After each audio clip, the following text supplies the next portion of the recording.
नमस्कार, मैं हूं महेंद्र शर्मा। पंचायत चुनाव पर हमारे विशेष प्रोग्राम गांव की सरकार में आपका स्वागत है। आज हम पंचायत चुनाव पर चर्चा करेंगे भाजपा नेता देवी सिंह भाटी से। आइए अब एक नजर डालते हैं पंचायत चुनाव से जुड़ी आज की अहम खबरों पर। राज्य निर्वाचन आयोग की ओर से संशोधित कार्यक्रम के तहत प्रदेश भर की 2 दर्जन से ज्यादा ग्राम पंचायतों में पंच सरपंच के लिए आज मतदान हुआ। वोटों की गिनती के बाद परिणाम आने का सिलसिला जारी है।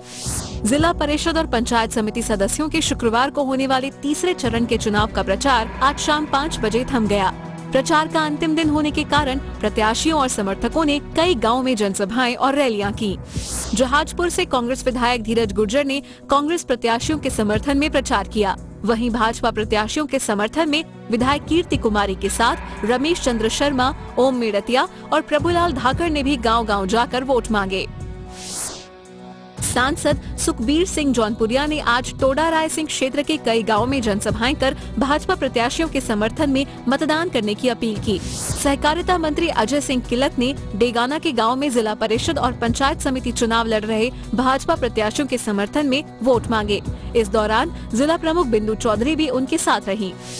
नागौर जिले के मेड़ता सिटी पंचायत समिति के चौहान नगर के ग्रामीणों ने मतदान के बहिष्कार का ऐलान किया है।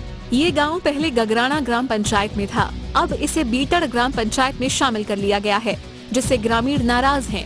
ग्रामीणों ने एसडीएम को ज्ञापन दिया है।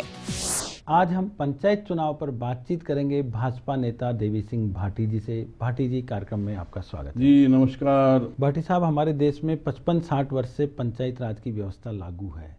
ये अब किस मुकाम पर पहुंच पाए? आप सरपंच भी रहे और मंत्री भी रहे, विधायक भी रहे, तो सब रूप में आपने देखा है पंचायत राज को। मूल रूप से जो सदियों तक, हजारों साल एक हमारी समाज की व्यवस्था थी, समाज और गांव नियंत्रण करता था और एक फुल प्रूफ सिस्टम था।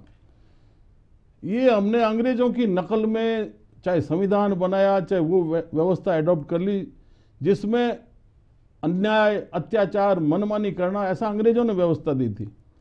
जिन कानूनों का हमने विरोध किया आज़ादी की लड़ाई में, वो आज भी 17 साल बाद में चल रहे हैं, कोई चेंज नहीं किया। और जिसमें ये जो प्रणाली है, जिसमें मतदान हो, प्रजातंत्र का जहां नाम दिया गया, विंस्टन चर्चिल ने अपने आखिरी समय में कहा कि ये जो डेमोक्रेटिक सेटअप है, ये वर्स्ट फॉर्म ऑफ गवर्नमेंट है दुनिया में, इससे गंदा कोई तंत्र नहीं, जिसमें रोटी और पानी के ऊपर भी टैक्स लग जाएगा और ठग और स्काउंड्रल्स हैं वो राज करेंगे। इस प्रजातंत्र के अंदर जो पंचायत राज की व्यवस्था थी कि गांव अपनी बात कहे, गांव अपना व्यक्ति तय करे, व्यवस्था वो चलाए। गांव-गांव में पार्टीबाजी कर दी, आपस में बोलना बंद, लड़ाई झगड़े। जिस समय चुनाव होता है, देखिए कितनी भारी तनातनी, बकरा मंडी लगने लग गई है। जिस प्रकार हमारे गांव में भेड़ बकरी के साथ ये 2000 के प्रति नग के हिसाब से, 5000 रुपए प्रति नग के हिसाब से, इस हिसाब से वोट बिक रहे हैं। जब इस प्रकार से मताधिकार करने वाला का निष्पक्ष अपेक्षा करते हैं, वो बिकने लग जाए। नकली नोट इस व्यवस्था में कोई गिरफ्तार कर नहीं सका है आज तक। अगर इस हरियाणा की शराब किसी भी गांव में, कहीं भी राजस्थान में देख लीजिए, वहां तुरंत आपको मिलेगी। मैं चैलेंज करता हूं, यहां चाहे डीजी पुलिस हो, चाहे एक्साइज का कमिश्नर हो, को रोके तो रोक ले। ये तो चुनाव करवाने की या व्यवस्था की खामी रही, या लॉ एंड ऑर्डर की, पुलिस की, प्रशासन की कमी रही। लेकिन आपने कहा कि मिस्टर चर्चिल ने कहा था कि लोकतंत्र भ्रष्ट व्यवस्था है, तो लोगों को तो पावर दिया गया है, उनको अपनी सरकार चुनने का अधिकार मिला है। नहीं, देखिए, पावर में जहां आप एकाधिकार ले लेते हो, वहां कुछ कमियां, दोष आ जाते हैं। जहां गांव मिलकर तय करता था, वो चाहे तालाब के लिए जमीन अवाप्त करता था, गांव बैठ के कर लेता, कहीं भी कोई विरोध नहीं होता था। अभी भी गांव के लोग ही वोट डालकर ना, उसके बाद उसका रोल ही नहीं है। आज मैं देश में पार्लियामेंट और असेंबली में वोट दे देता हूं, उसके बाद मेरा कहां रोल है? गांव में तो सड़कों पर आप आ नहीं सकते। सड़कों के ऊपर आप धरना दोगे तो आपके खिलाफ अव्यवस्था करो, मुकदमा आपके खिलाफ। आज जहां तक पंचायत राज में, पंचायत में तो ग्राम व्यवस्था है, ग्राम सभा कुछ नहीं, ये दिखावे के लिए। पंचायत राज जो शुरू में आया था, उसमें एक सिर्फ पशुओं का, आवारा पशुओं का फाटक लगाने का था, एक रजिस्टर और एक ऑफिस रहता था, जेब के अंदर मोहर लगा देते, जो आता कि साहब मुझे बाहर जाना, ये मोहर लगा दो। जब से इसमें पैसा आना शुरू हुआ है, क्योंकि मूल रूप से जो सत्ता के ऊपर, जो ऊपर मठाधीश बैठे होते हैं, जो अंग्रेजों का रास्ता बताया हुआ, आम आदमी को बेईमान बनाओ, तब वो कमजोर होगा, तब वो अपनी बोली बोल नहीं सकेगा। ये सारी साजिश चल रही है। हमारा प्रत्येक वर्ष में 20 लाख करोड़ रुपया टैक्स से वसूल होता है, केंद्र में, राज्य में और नगर पालिकाओं में। कहां जा रहा है इतने वर्षों का पैसा? जहां आप पैसा दोगे वहां कमी आएगी। फुल प्रूफ सिस्टम आपके पास है नहीं, किसी के खिलाफ कुछ कर नहीं सकते। मैं आज जो भी बैठा हूं गांव के अंदर, आप बैठे हैं, कोई भी एक आदमी से आप निष्पक्ष जाके पूछ लीजिए, क्या आप इस व्यवस्था से संतुष्ट हैं? एक भी नहीं। आपने बात की कि पंचायतों में बहुत भ्रष्टाचार हो गया, जब से पैसा गया है तो लोग सारा पैसे का खेल हो गया है। ये कितना पैसा आप मानते हैं कि वहां उपयोग में आता है और कितना भ्रष्टाचार में चला जाता है? देखिए, आम आदमी हिंदुस्तानी बहुत ईमानदार था, चाहे मजदूर था, चाहे किसान था, ग्रामीण था, चाहे व्यापारी था। अंग्रेजों ने ये बेईमान करने के लिए व्यापारी से शुरुआत की, 97% इनकम टैक्स लगा के, अलग अलग टैक्स लगा के, और इसी प्रकार से ये हुआ है। 1967 में मुझे याद है, मैं गांव में घूमता था, उस समय सुखड़िया जी मुख्यमंत्री थे और उन्होंने कहा कि साहब ये मिट्टी डालते हैं तो उड़ जाएगी, तो 25 रुपए रोज इनको दीजिए, 12.5 तो इसका तकाबी और 12.5 अनुदान फ्री। लोगों ने मुझे कहा कि साहब ये फ्री के पैसे, धर्म के पैसे हम नहीं लेंगे, हम तो मेहनत करके खाएंगे। ये हमारा करेक्टर था।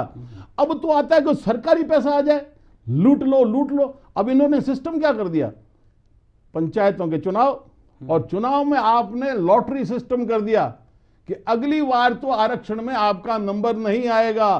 तो मुझे पता है 5 साल बाद में तो मैं कितनी सेवा कर लूं, मैं नहीं चुना जाऊंगा। तो सरकारी पैसा है, लूट सके तो लूट, अंतकाल पछताएगा, फिर प्राण जाएंगे छूट। पैसा क्या कोई हिसाब नहीं है कितना पैसा बर्बाद हो रहा है। मतलब सरपंच जो जनसेवक थे उससे हट करके वो ठेकेदार बन गए, बोलेरो सरपंच कहने लग गए। जी जी, अब आप देखिए, आप एजेंसीज हैं जो महिंद्रा की हो, किसी की हो, 1 महीने में कितनी गाड़ियां खरीदे, जैसा चाहेंगे वैसा चलेंगे, किसी की कोई सुनवाई नहीं। आज तक अगर ऐसा पैसा सही लगे तो दुनिया, पूरा हिंदुस्तान का रूप बदल जाए। अब हमें लेना होगा एक छोटा सा विराम, जल्द हाजिर होते हैं।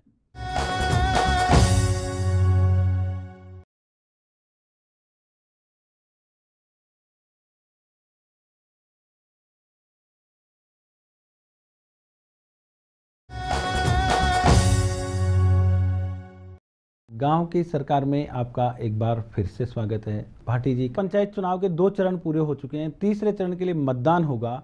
क्या मुद्दे इस चुनाव में आप मानते हैं अहम रहेंगे? देखिए, कोई मुद्दा नहीं होता। जातिवाद, मेरा ग्रुप, ये लड़ने चाहिए, ये जीतने चाहिए। मेरा आरक्षण में नंबर नहीं आया तो मेरा जो पपेट है, मेरा खानसामा है, उसको चुनाव लड़ा दो, उसको जिता लो, उसके बाद में काबू रखो। ये सारा स्वरूप सामने आ रहा है। न्याय की कहां बात है? यहां इस पंचायत राज व्यवस्था में न्याय पंचायत की व्यवस्था की थी शुरू में 50 साल पहले। कहां है वो? कहां न्याय? आज न्याय व्यवस्था अंग्रेजों की अभी वो चल रही है। 20 साल तक, 50 साल तक हमको फैसला नहीं ले सकते, तो ग्रामीण बेचारा कहां लड़े? सुप्रीम कोर्ट, हाई कोर्ट के या जिले के वकील की कोई फीस दे सकता है? इस व्यवस्था के अंदर कहीं भी न्याय नहीं, दिखावे के लिए एक्ट बन गया। आप भट्ट साहब एक और सवाल उठाते रहते हैं कि आरक्षण जो लागू किया गया पंचायत राज या दूसरी संस्थाओं में, उसमें जिन लोगों को इसका हक मिलना चाहिए था वो नहीं मिला और बलशाली लोगों ने उस पर कब्जा कर लिया। क्या सही है ये बात? देखिए, यही एक बात है कि साहब जो चाहे वो आपको चुनेगा ना। कहां आरक्षण की जरूरत है? आप आरक्षण आर्मी में क्यों नहीं लाते? आप उस हिसाब से देखिए कि जिसके अंदर संख्या बल होगा, तो यही तो है ना प्रजातंत्र में, संख्या बल जो चाहेगा वो आपका जनप्रतिनिधि बन जाएगा। आप आरक्षण से लाके जबरदस्ती बैठा तो फिर उसका दुरुपयोग करते हैं लोग, नाम के लिए पपेट बैठा दिया आरक्षण, आरक्षित वर्ग को, और उसके बाद में राज कोई और कर रहा है, लड़ा कोई और रहा है। तो ये सारी व्यवस्था में घुन लग गया। ये संभलना के लिए अब तो मुझे तो कोई उम्मीद ही नहीं लगती कि इस व्यवस्था में, और इसीलिए मैं आपको बता रहा हूं ये टीवी के माध्यम से, अंग्रेजों की व्यवस्था को हमने अडॉप्ट किया। वो कि वो जिसका विरोध किया, गोलियां खाई, लाला लाजपत राय को सैंडर्स ने लाठियों से पीट पीट के मार दिया, वो कि वो सारे आजादी की लड़ाई लड़ने वाले वो कानून लेके बैठ गए। और आज उस व्यवस्था में यही हो रहा है कि चाहे वो माओवादी हैं, चाहे स्वदेशी जागरण मंच है, चाहे भारत स्वाभिमान है, इस प्रकार के सैकड़ों संगठन लगे हुए कि इस व्यवस्था को हम वो बदल के रहेंगे। आजादी की दूसरी लड़ाई जनता को लड़नी पड़ेगी, तब दिशा बदलेगी। इस व्यवस्था से कोई उम्मीद ना रखे हिंदुस्तान का आदमी। राजनीतिक बात करते हैं। बीकानेर में आज तक बीजेपी का जिला प्रमुख कभी नहीं बना है। आप भी वहां लंबे समय से बीजेपी के साथ जुड़े हैं, इस बार क्या तैयारी है? देखिए, ये एक जाति समीकरण होता है। अब उस जाति समीकरण के ऊपर हावी हो जाता है। आज निश्चित तौर पर वसुंधरा राजे जो हमारे मुख्यमंत्री हैं, नरेंद्र मोदी प्रधानमंत्री हैं, और जिस प्रकार से उन्होंने लोगों की आशाओं को बांधा है, और जो कुकृत्य थे कांग्रेस के, लोगों के कान पकड़ विश्वास उठ गया कि भाई ये कांग्रेस वाले कभी भी सही शासन नहीं दे सकते, इनको तो सिर्फ घर भरना है। और उसमें एक उम्मीद लग रही है कि शायद दिशा परिवर्तन हो। तो इस दफा मुझे पूर्ण विश्वास है कि जिला प्रमुख और चाहे पंचायत समिति हैं वो भाजपा की ही बनेगी। बीजेपी कांग्रेस मुक्त अभियान चलाई हुई है देश भर के अंदर, लेकिन आपने ये अभियान बीकानेर में बहुत तेजी से चलाया हुआ है। आपके सामने जो विधानसभा का चुनाव लड़े हुक्माराम बिश्नोई को आप बीजेपी में लेकर आ गए, लोकसभा का चुनाव लड़े और एमएलए रहे रेवत राम पंवार को ले आए, सलीम भाटी को, तो क्या जरूरत पड़ रही है इन सब लोगों को लाने की? देखिए, यूं कोई किसी के बुलावे से आता नहीं है। आप किसी को शादी में बारात में चलने के लिए कहो जहां सिर्फ सेवा होगी और खातिर तवज्जो होगी, वहां भी नहीं आते लोग। तो वो आखिर लोग निराश होते हैं कि भाई यहाँ कहीं भी सही बात की सुनवाई नहीं होती, सही विषय को वहां उठाने नहीं देते। इसलिए उन्हें उम्मीद लगी कि साहब भाजपा के अंदर खुली बात कह सकते हैं, वरना कौन आता है बुलावे। बट साहब, आप मानते हैं कि इस बार बीकानेर में आप जिला प्रमुख बना पाएंगे बीजेपी का, लेकिन वहां पर आपके जो सांसद मुद्दे हैं और आपके बड़े मधुर संबंध हैं। देखिए, आपसे मिला हूं, कोई दूसरा मिलता है, और कहीं आपसे अगर आपस में टकराट भी है तब भी कहीं शादी ब्याह और मौके मिल जाते हैं तो मुस्कुरा के राम रमी तो करते ही हैं। नहीं, लोकसभा तो नहीं, अब ये ठीक है, हर जगह हर घर में समाज में गांव में थोड़ी बहुत गुटबाजी तो होती है मतलब गुटबाजी होती है। तो उस गुटबाजी की वजह से कालीचरण सराफ जो आपके प्रभारी थे चुनाव के, उनके साथ भी बड़ा, अब कोई एक व्यक्ति या कुछ एक ग्रुप है वो अपनी बात मनवाने के लिए जबरदस्ती करे तो वो लोग स्वीकार नहीं करते। कालीचरण जी ने वो स्वीकार नहीं किया, जो सही लगा उन्होंने फैसले दिए। पर हुआ थोड़ा विवाद तो नहीं, वो होता रहता है। देखिए साहब, इसमें राजनीति के अंदर ये तो चलेगा। विधायक भी रहे, मंत्री भी रहे, लेकिन ब्यूरोक्रेसी से भी आपके तल्ख संबंध रहे। नहीं, तल्ख नहीं, हम अपनी बात कहते हैं। देखिए, बात अब इसीलिए मैंने अभी, ये किसी को अच्छा नहीं लगेगा कि मैं थर्ड फेज के लिए चैलेंज कर रहा हूं कि शराब, आपके हरियाणा की शराब नहीं रुकेगी, ये रुपए जो बन रहे हैं ये आपसे नहीं रुकेंगे, नकली नोट आ रहे हैं वो नहीं रुकेंगे। तो ये बात अब सीधी, अब कलेक्टर एसपी को भी कहा आपने, सबको कहना पड़ता है, वाजिब बात तो हमें कहनी है, नहीं तो फिर जिन्हें में सार क्या है। पशु भी करता है, जहां उसको पशु को गुस्सा आ जाता है तो वो भी सींग मार देता है। तो अपनी बात जहां अन्याय बर्दाश्त हम कर नहीं सकते। तो आप जब मिनिस्टर थे तो आपने अपने सेक्रेटरी के भी सिंग मार दिया? नहीं, ऐसा नहीं। ये तो बात बनाने के लिए कुछ आज के लिए इस व्यवस्था के अंदर ऐसा है कि मामला अगर आपने 323 का किया तो हाथों जमानत हो जाती है, कुछ संगीन बनाओ। आपको इस्तीफा देना पड़ा था? इस्तीफा तो अलग उसके कारण होते हैं, जब लीडरशिप जैसा निर्देश देती है जब करते ही। अब हमें लेना होगा एक छोटा सा विराम, जल्द हाजिर होते हैं।